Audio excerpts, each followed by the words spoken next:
মার্কিন president Donald ট্রাম্পের কুশপুত্তলিকা পোড়ানোর এই দৃশ্য ফিলিপিন্সে। দেশটিতে শুরু হয়েছে বড় যৌথ সামরিক মহড়া বালিকাতান, যেখানে যুক্তরাষ্ট্র সহ 7 দেশের 17,000-এর বেশি সেনা অংশ নিচ্ছে। এই মহড়া ঘিরেই রাজধানী ম্যানিলায় বিক্ষোভে ফেটে পড়েন সাধারণ মানুষ। এই ধরনের মহড়া ফিলিপিন্সকে যুক্তরাষ্ট্রের সঙ্গে সংঘাতে জড়িয়ে ফেলতে পারে বলে সতর্ক করেন তারা। এই মহড়া আমাদের স্থানীয় জনগোষ্ঠীকে ঝুঁকির মধ্যে ফেলবে, জাতীয় সার্বভৌমত্বকে দুর্বল করবে এবং বালিকাতান আয়োজনের পেছনে যে সম্পদ ব্যয় হচ্ছে তা বরং আমাদের জনগণের জন্য ভর্তুকি হিসেবে বরাদ্দ করা উচিত। মহড়ায় প্রথমবারের মতো জাপান তাদের টাইপ 88 অ্যান্টিশিপ মিসাইলের লাইভ ফায়ার ড্রিল চালাবে।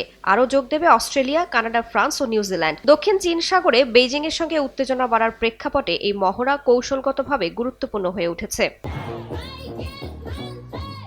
এদিকে জাপানের টোকিওতে পার্লামেন্ট ভবনের সামনে জড়ো হন প্রায় 36,000 মানুষ। প্রধানমন্ত্রী সানায়া তাকাইচির সংবিধানের 9 নম্বর ধারা সংশোধনের উদ্যোগের বিরুদ্ধে বিক্ষোভ করেন তারা। 1947 সালের এই সংবিধান জাপানকে যুদ্ধ থেকে বিরত রাখার প্রতীক হিসেবে বিবেচিত হয়।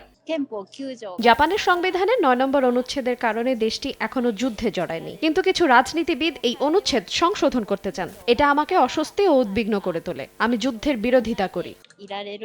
প্রতিবাদকারীরা বলছেন, যুদ্ধ বিরোধী এই ধারা দুর্বল হলে জাপান আবারও সামরিক পথে এগোতে পারে, যা উদ্বেগের বিষয়। তরুণদের বড় অংশ এতে যোগ দিয়ে আঞ্চলিক সহযোগিতা ও শান্তিপূর্ণ ভবিষ্যতের দাবি তুলেছে। তাদের মতে সামরিক জোট নয়, এশিয়ার দেশগুলোর মধ্যে আস্থা ও সহযোগিতাই হওয়া উচিত অগ্রাধিকার। রাইসা জান্নাত, সময় সংবাদ।